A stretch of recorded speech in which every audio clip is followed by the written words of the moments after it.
Hello, my name is Sam. I am a student of English. This is my story. I want to tell you about my life in London. I want to tell you about my fantastic teacher. You can read my story. You can learn English with me. Lesson 1. I go to London. It is a beautiful summer day. I am traveling on a train. There are two ladies who are traveling on the same train. They are sitting opposite me. I don't know them, but I know that they are foreigners. They speak to each other. I don't understand much, but I know that they speak English. I also want to speak English, but I am a beginner. I don't know many words, but this is an opportunity for me to speak English. I decide to try to speak to the ladies. I say some sentences in simple English and they understand what I say. I try to continue. My speaking is slow. I don't know many words, but I am able to have a simple conversation with the ladies. I tell them that I want to learn English. They are happy when they hear it. They tell me that they are from England. They are traveling home from a conference. We speak for about 10 minutes. Then I thank them. They give me their address and phone number. They tell me that I can visit them in England if I want to. Then we say goodbye. This is how my journey in learning English begins. After this meeting, I decide to work on my English more. I translate texts, and I watch films in English. I work on my English for 2 hours almost every day. In 6 months, I am able to speak quite well. It is great for me, but I want to know more. I decide to go to London. I want to study English there. When I am in London, I choose a school. This school is very good. My first lesson is on Monday. I meet my teacher and the other students in the class. My teacher is a young lady. She is very nice. She asks everybody to say their names and also say where they are from. Then the lesson starts. Our teacher asks us how we studied English before and what we believe is the best method to learn English. I tell my teacher that I like translating songs and other texts. But I don't know what the best method to learn English is. Our teacher says that she will teach us a very effective method to learn English. This method is based on using the language. Our teacher tells us that we will not have to study. We will not use textbooks, but we will use the language a lot. It is great for me. I don't like studying. I don't like textbooks. Then we speak about what we should concentrate on when we learn a new language. Our teacher tells us, we need languages for communication. Languages help us say ideas and understand ideas. So when you learn a new language, the best way to learn is to use it for exchanging ideas. This is what we will do in our course. Most of the time we will speak. You spoke a lot when you learnt your native language as a child, and you should speak when you learn English as an adult. Many students spend a lot of time on trying to remember new words or learning grammar rules. They don't use English for speaking. They study about the language, but they don't use it very much. Of course, you need to learn new words and new grammar, but you don't actually have to study. During this course, I will show you a very simple and effective way how to learn new words and grammar. I like what our teacher says. Our lesson continues. We speak about our hobbies and what we do in our free time. We speak in pairs or with our teacher. It is great. We speak all the lesson. I really like it. I am happy. I look forward to the next lesson. Lesson 2. How to learn words. I go to school on Tuesday again.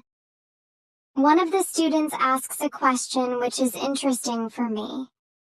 She asks, "What is the best way to learn new words?" Our teacher says, "There are many things you can do to learn new words. I will tell you what is statistically the most effective way for learning new words. It is reading." When people read when they learn a new language, they learn twice as fast as people who don't read. It is good to read for at least 30 minutes every day.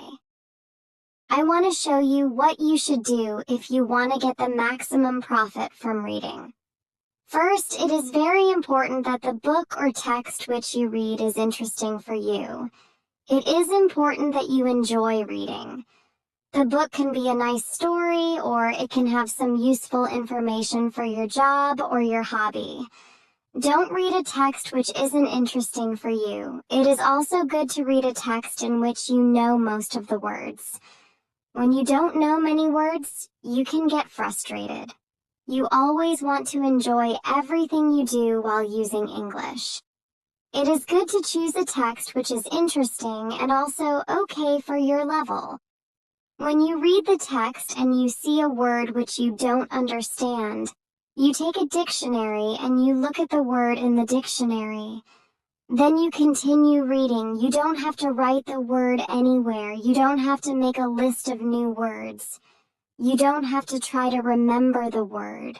You only concentrate on understanding the text. When it is clear to you what the word means, you continue reading. Anytime there is a new word for you, you do the same. Reading also has another great advantage. When you read, you learn new words, and you also learn how every word is connected to other words in the sentence. You can see how to link the words correctly. This way of learning new words is very effective. Try it, and you will see how fast you can learn new words. Then, we continue with the lesson.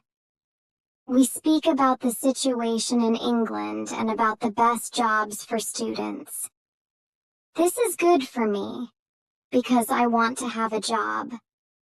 I want to do something after my school. I ask other students if they know where I can find a job. They tell me that I should go to a job center. The job center offers a lot of jobs for students. This is good for me. I am happy that I know where I can find a job. When my day at school is finished, I go to the job center. I don't know what jobs I can do, so I ask the lady at the job center what the best job for a student is. The lady tells me that they have some good jobs for students. She tells me that I can be a cleaner or a waiter in a cafe. I tell the lady that I have no experience with these jobs. She tells me that my English is good enough to work at the cafe. The training is not difficult, and I can have more chances to speak English than being a cleaner. She tells me that I can start my job on Thursday. It is all good for me. I'm happy that I have a job where I can practice English. Lesson 3. How to learn pronunciation. On Wednesday, I go to school again. There is one student in the class who is more quiet than the other students. He is from South Korea. When our teacher asks if we have any questions for her, this student from Korea says that he has a question. He says that he has a big problem with pronunciation. He knows that his pronunciation is not very good, but he doesn't know how to improve it. He doesn't speak much because he doesn't want others to listen to his bad pronunciation. He says that he reads and watches films in English a lot. He understands very well, but he also wants to improve his speaking. He asks if there is something he could do to be better at pronunciation. When my teacher hears this, she says, "Okay, I will tell you something about pronunciation and how to practice it. I will also teach you a great technique which can help all of you to be better at pronunciation. First, we have to look at why students have problems with pronunciation. When we speak, we have to move our mouth. We have to use muscles in our mouth. We all do that. The problem is that when you speak English, sometimes you use your muscles the same way you would use them in your native language. Then your pronunciation is different from the pronunciation of native speakers. This happens to many students who learn English. Almost everybody has a little different pronunciation than they should have. In fact, it is not a big problem because usually people understand what you want to say even if your pronunciation is not perfect. However, you can work on your pronunciation and make it better. There is a great technique which can help you a lot. The name of this technique is shadowing. The technique is very simple. When you do shadowing, you simply copy the sound which you hear. When children learn their first language, they learn it by copying. They copy after their parents again and again, and one day their pronunciation is perfect. You can learn English pronunciation the same way. This is what you can do. You take some video or audio recording which is not very fast and which you understand very well. You listen and you copy what you hear when you hear it. That is all. Then, our teacher goes to YouTube and she searches for the shadowing technique. She finds a good video where the shadowing technique is well demonstrated. We watch the video. Then we all try to do shadowing for about 3 minutes. Then our teacher tells us, shadowing is also good when you are preparing for a presentation in English and you want to have good pronunciation. Before the presentation, you can go to some place where you are alone and you can do shadowing for about 10 minutes. You will see how much it will help you to have better pronunciation during the presentation. This is very interesting for me. I haven't heard about this technique before. When the lesson finishes, I go to the school reception. I ask the lady if there are any sport activities at school. I would like to do some sport in England. The lady at the reception says, yes, we have a table tennis team and a football team. The football team has training today at 5 o'clock. I am very happy because sport is very important in my life. I go to the training of the football team. I meet a lot of players from different countries. The players are from Brazil, Japan, Russia, Spain, Argentina, and Italy. I like the training. I am very happy that my time in England starts well. I have a great teacher. I also have some new friends from my football team. Also, tomorrow I am starting my job. Lesson 4. How to practice speaking. On Thursday, I go to school again. We have a new student in our class. Her name is Monica and she is from Italy. At the beginning of the lesson, my teacher asks her how her life is. My teacher knows Monica from 1 year ago when she went to her class.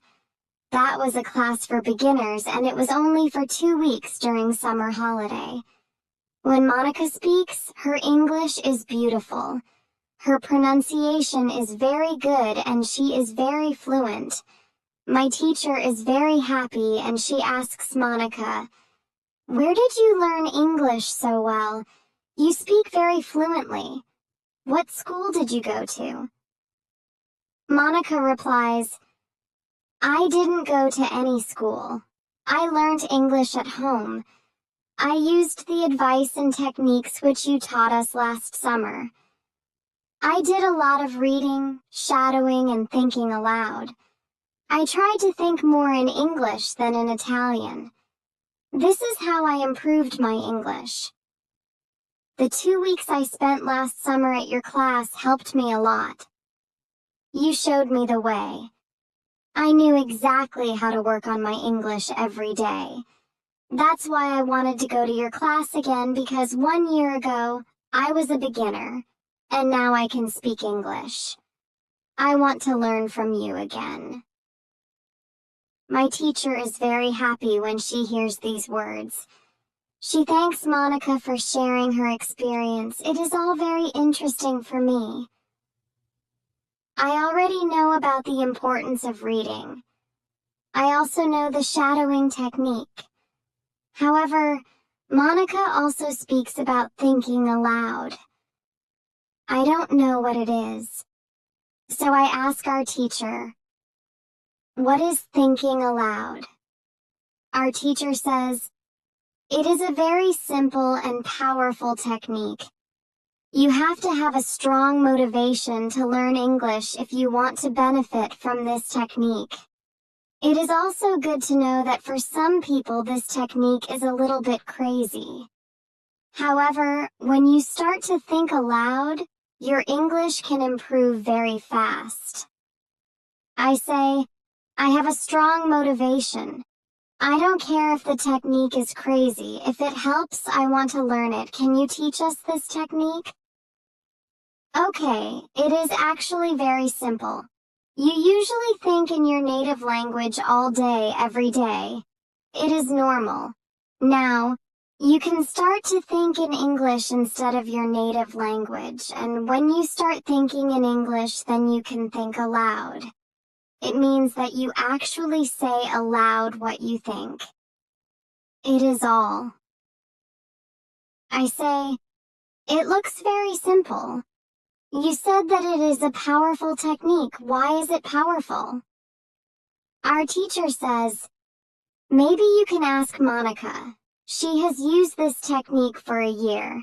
Maybe she can tell us what she has found out about this technique.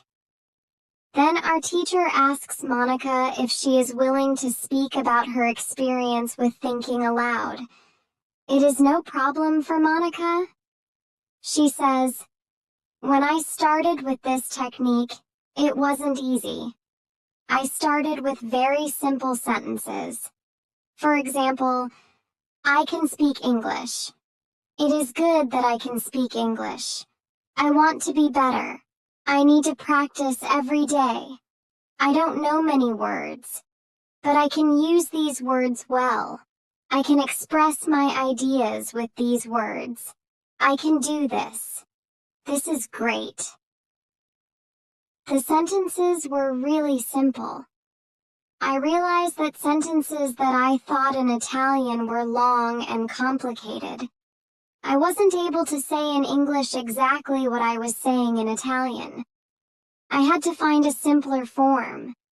To think in simple English was the hardest part. But after some time, it was okay for me. It was normal for me to think in English. Then something interesting happened. I met a man from Australia. He was on holiday in Italy. I was still a beginner, but we started to speak English. I could see that I was able to speak with him without big problems. My sentences were still simple and short, but because I said them many times before when I was thinking aloud, I was able to speak. I didn't have to translate in my head from Italian to English as I did before using this technique.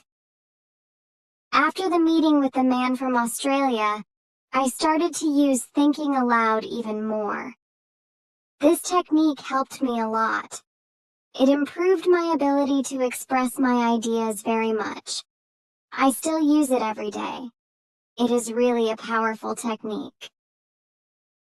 Our teacher thanks Monica for speaking about her experience with thinking aloud. I decide to use this technique because I also want to be better at speaking. Lesson 5. How to learn grammar. After school, I go to the cafe where my job training starts. I don't know what to expect. I have never worked at a cafe. I am not sure if I can do this job. When I come to the cafe, I am very surprised. It is a modern cafe which sells coffee, tea, and also chocolate cakes and sandwiches. And my boss is only 25 years old, but she has been working at the cafe for more than 2 years. She has a lot of experience and she knows everything perfectly. She shows me how to prepare coffee, how to wash the dishes, and how to deal with customers. It is all new for me. I remember only about 20% of what she is telling me, but then she lets me do the work and she corrects me when I make a mistake. She is very friendly, and I learn fast. After the first day at work, I am very tired. I had to learn many new things, but I am happy that I have a job. The next day is Friday and I go to school again. One student asks an interesting question. Sometimes when I speak, I am not sure if I speak correctly. I am not sure if I use correct grammar. Can you help me what to do if I want to learn grammar? Our teacher says, "Thank you for your question. There are two groups of students. Some students study English because they want to be able to speak. Some students study English because they want to pass an exam. For each group, there is a different approach. First, I will speak about those who need English for speaking. If this is your case, you don't have to study grammar a lot. When you learned your native language, you also learned it without studying grammar. You can learn English grammar naturally by using the language.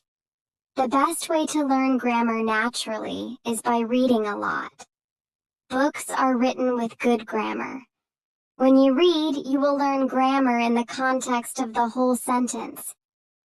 I also recommend shadowing. When you do shadowing, you practice the correct grammar. You do it naturally. You don't have to try to remember anything. You only copy sentences with correct grammar. If you need English for speaking but also want to study grammar, you can visit GrammarInLevels.com. This website shows what grammar is important for the different levels of English. You can find the most important grammar rules for speaking there. The second group of students are those who study English for passing an exam. If you are one of these students, I recommend studying specifically for this exam. It can be helpful to get the versions of this exam from the past years if they are available and train with them. Of course, your exam will be a little different, but the structure is usually the same or very similar. From my point of view, the versions of the exam from the past years are good training materials. Then I recommend going to the exam only when your results in the training materials are such that you could pass the exam successfully. Did I answer your question? Yes, thank you, says the student. This is good news. I don't like studying grammar. I learn English because I want to be able to speak. I don't need to pass any exam. I am happy that I don't have to study grammar much. I like reading, and I am happy that I can learn grammar by reading books. After the lesson, I go to the website GrammarInLevels.com. It is really a nice website. There are grammar rules with examples for each level. They have 3 levels. These levels are 1,000, 2,000, and 3,000 words. In the afternoon, I go to my work. It is my second day, and I can already do a lot of things by myself, but my boss helps me whenever I need it. I see that my work is not very difficult. Also, I can practice English when I speak to our customers. Lesson 6. How to test your English.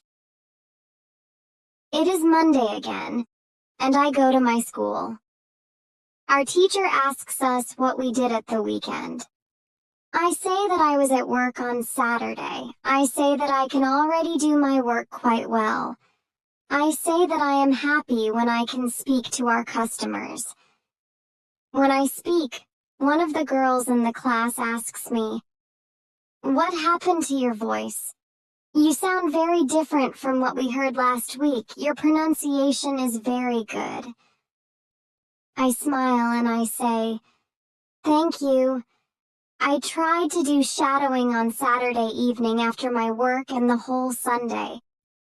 I tried to speak like a native speaker. I know that it is still not perfect, but I also hear a big change in my pronunciation." Our teacher asks if anybody else tried to practice shadowing. 3 students raise their hands. One of them is the student from South Korea. He also likes this technique. One student says that she tried the technique, but her mouth hurt a lot after 5 minutes of shadowing, and she had to stop. She also says that she wasn't always able to repeat everything. Sometimes it was hard for her to keep up with the speed of the recording. Our teacher says, "Thank you for trying out this technique.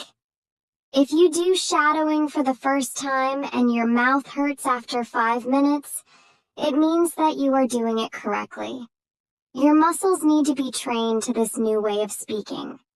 It is like going to the gym for the first time. Your muscles can hurt if they are not trained. If your mouth's muscles hurt, you can take a break after 5 minutes and continue a bit later. With every 5 minutes of practice, your pronunciation should be a little bit better." Shadowing has also other advantages.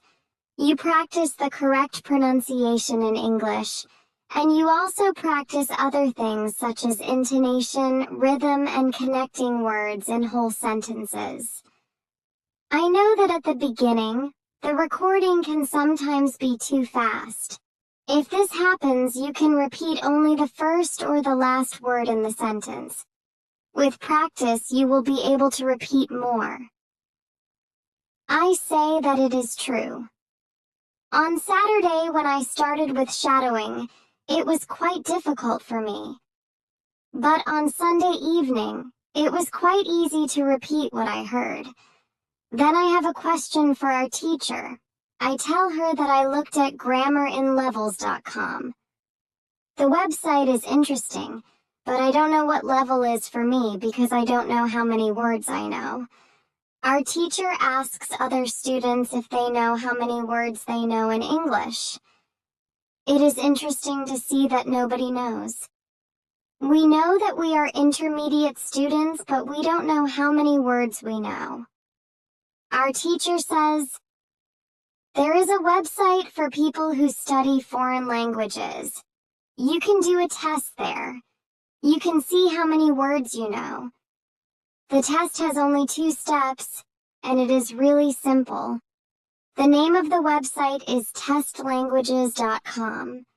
You can do the test every month, and you can see how much you improved during that month. If you want, you can now take your smartphones and go to that website and do the test." I am really interested in knowing how many words I know. I do the test immediately. I see that I know 2,100 words in English. Most of the students know between 2,000 and 2,200 words. Only Monica and the boy from South Korea know 2,500 words. Our teacher says, "So, you can see that when you go to grammarinlevels.com, you should already know grammar from level 1 and level 2. You can start using grammar from level 3, because level 3 is for students who know between 2,000 and 3,000 words." Lesson 7. How to handle mistakes. On Tuesday, I go to school again. One student asks our teacher an interesting question. She says, "I would like to practice speaking with people around me, but I am afraid of making mistakes. I don't want to look stupid. Can you help me?" Our teacher says, "Making mistakes is a very interesting topic. There are a lot of opinions on this topic. I want to show you what I believe is the best approach. I have a lot of experience with this because I also learned new languages. I still continue doing it. For example, now I am learning Spanish. When I speak Spanish, I don't care if I make mistakes or not. The reason why I don't care about mistakes is simple.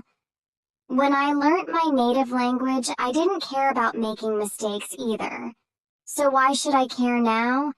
My main goal when I use any language is to express my ideas. That is all. I know that when I read a lot, speak, and do shadowing, my Spanish will be better and better. I know that this can look very simple, but it is my opinion. This is my experience after many years of both teaching and learning languages. It works very well for me and many of my students. When I speak, I only concentrate on speaking. At the moment, I know 1,500 words in Spanish. It is the level of a 2-year-old child. 2-year-old children make a lot of mistakes when they speak. But they don't care about their mistakes. They continue using their native language, and when they are 3 years old, they make very few mistakes. And when they are 4 years old, they already speak very well with hardly making any mistakes. You can do the same. Now most of you know about 2,000 words, so it is okay to make mistakes time to time. When you continue using English, there will be fewer and fewer mistakes in your speaking. It is not possible to improve without making mistakes. When you practice English, it is okay not to be perfect. Perfection comes with practice. People who started to learn English started from the beginning, from the same level, which is level 0. Learning languages is like learning to play a musical instrument.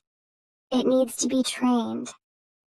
When you start your training, it is not perfect at the beginning and you make mistakes.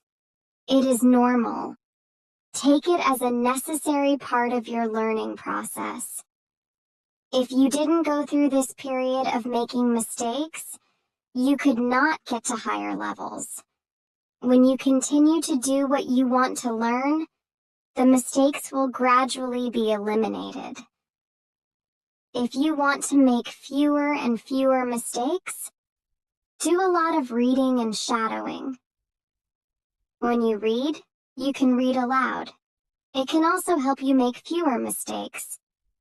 In real conversations, care only about exchanging ideas.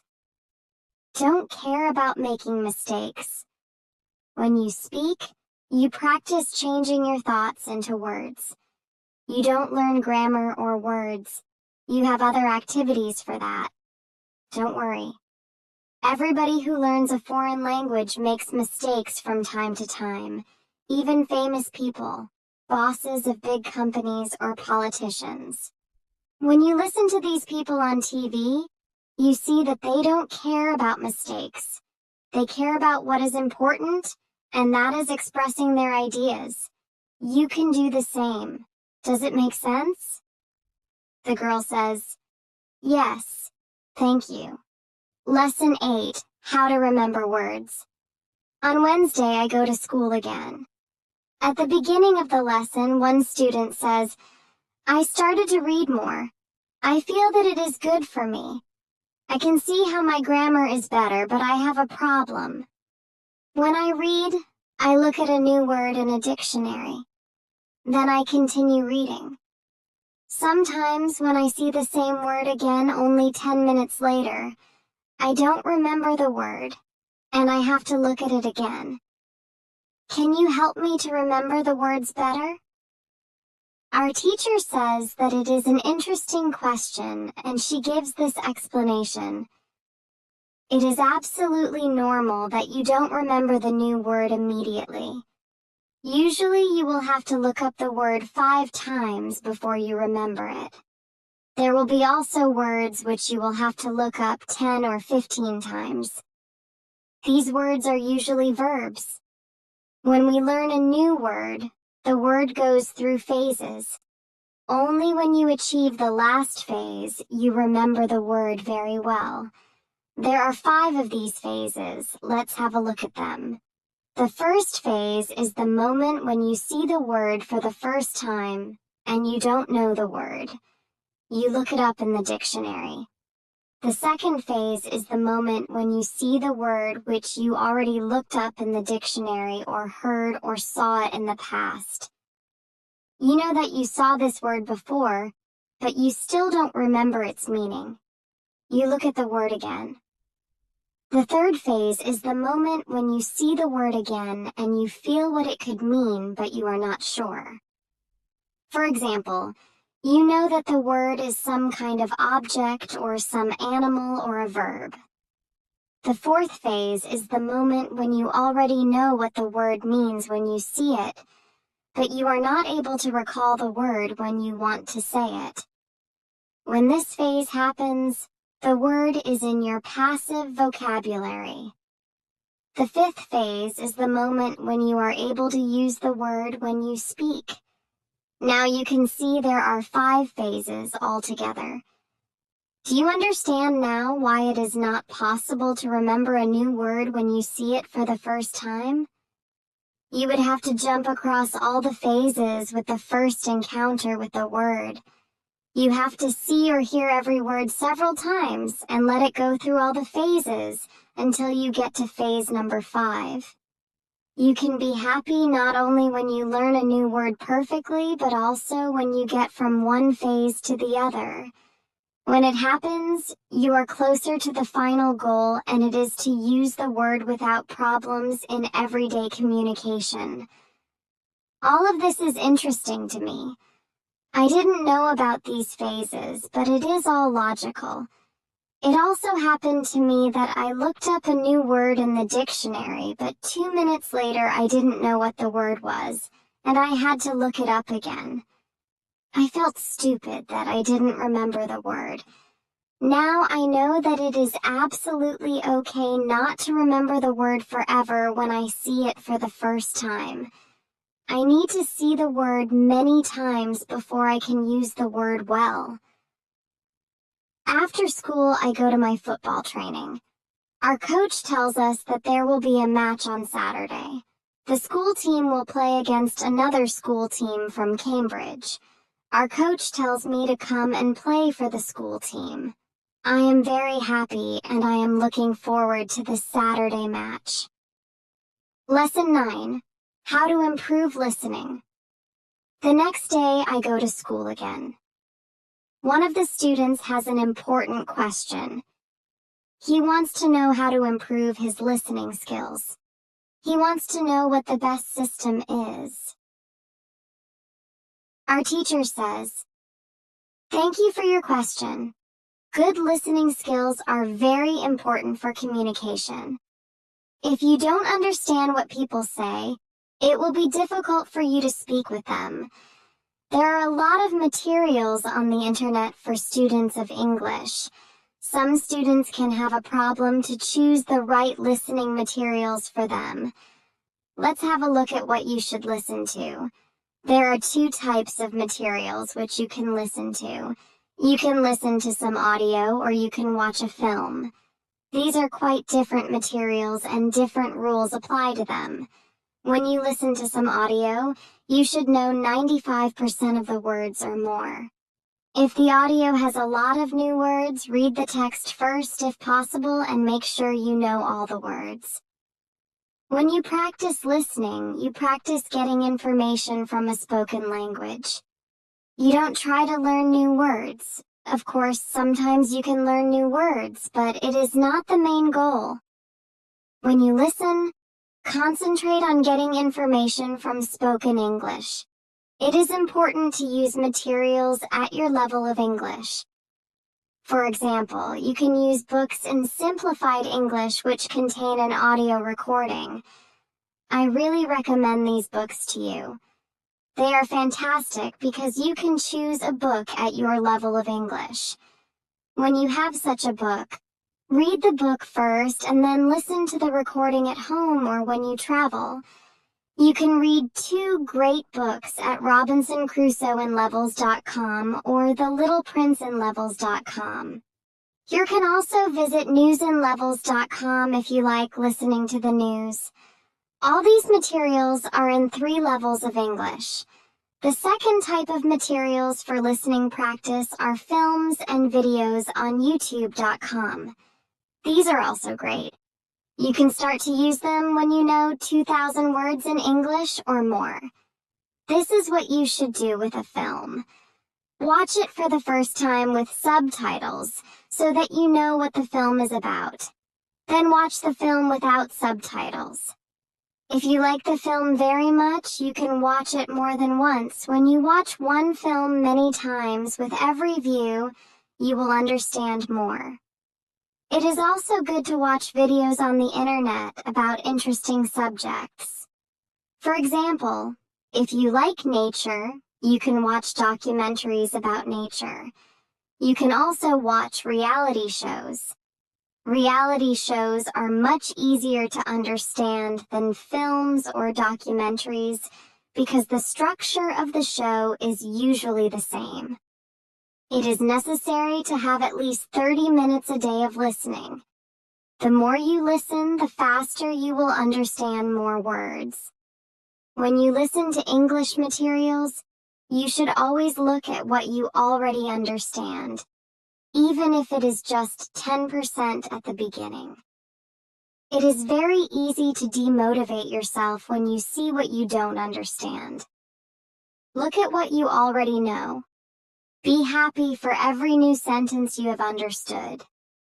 Listening is the easiest way to learn. You don't have to do anything, you just listen. Did this information help you? Yes, says the student. Thank you. The listening topic is very interesting for me. Now I know what to do to improve my listening. Lesson 10. What you need before you start. On Friday, we have an interesting conversation in our class. Our teacher has a question for us. She asks, "What was your first reason to learn English?" Do you remember the moment when you started to learn English? When did you start to be really interested in the language? I say that I remember the moment when I started to be interested in English. My teacher says, "Can you tell us what happened?" I say, "Yes." First, I have to say that English wasn't always my favorite subject. I started to learn English at high school. At the beginning, it was very difficult for me. I didn't understand the structure of the language. It was illogical to me. I tried to remember words. I tried to learn grammar, but it was very hard. When I finished high school, I was still only a beginner. I couldn't speak English, and I believed that I would never learn this language properly. I simply believed that English wasn't for me. Then something happened. I always liked music, and when I was 20, I started to listen to the Beatles. I wanted to understand what they were singing, so I started to translate their songs. Slowly, I understood more and more. Then I met 2 ladies from England on a train. We had a simple conversation, but it helped me very much. I started to believe that I could learn English. From that moment, I was working on my English almost every day and I was getting better and better. Then I decided to go to England and improve English here. My teacher thanks me for sharing my story. She also tells me, "Here is something very interesting about your story. You are still you. The first, you didn't have motivation to learn English. The second, you had a motivation. You wanted to understand songs. You can see that motivation is very important. When you have it, you can succeed. When you don't have it, it is very hard to be successful." Then our teacher asks everybody in the class about their motivation to learn English. The stories are very interesting. One girl's motivation is to be able to read historical books in original English. One student wants to be a professional tennis coach in England. He wants to speak perfect English before he starts his career as a coach. One woman wants to work for a big international company and she needs English for her job. I can see that everybody has some kind of motivation to use English in real life, or to get information from books. At the end of the lesson, our teacher asks us if we like English. I say, I didn't like English at my high school, but now I like it a lot. I can see how useful it is to know this language. Our teacher says, this is another important factor when you learn a new language. It is good when you like something which is connected to English. It can be people, music, culture, or history. If you like English, it is easier for you to learn it. If you want to be able to communicate in English, it is good to know 3,000 words or more. If you don't like English, it is more difficult to find time to practice enough to get to the level of 3,000 words. I can agree with my teacher. Now, I like the Beatles, but also my teacher and my boss, who is also English. I also like English humor. Now it is much easier for me to find time to practice English every day. On Saturday, I go to play football for my school team. We have some very good players on our team and we win 3-2. We are all very happy. We go to the pub after the match and we celebrate our victory.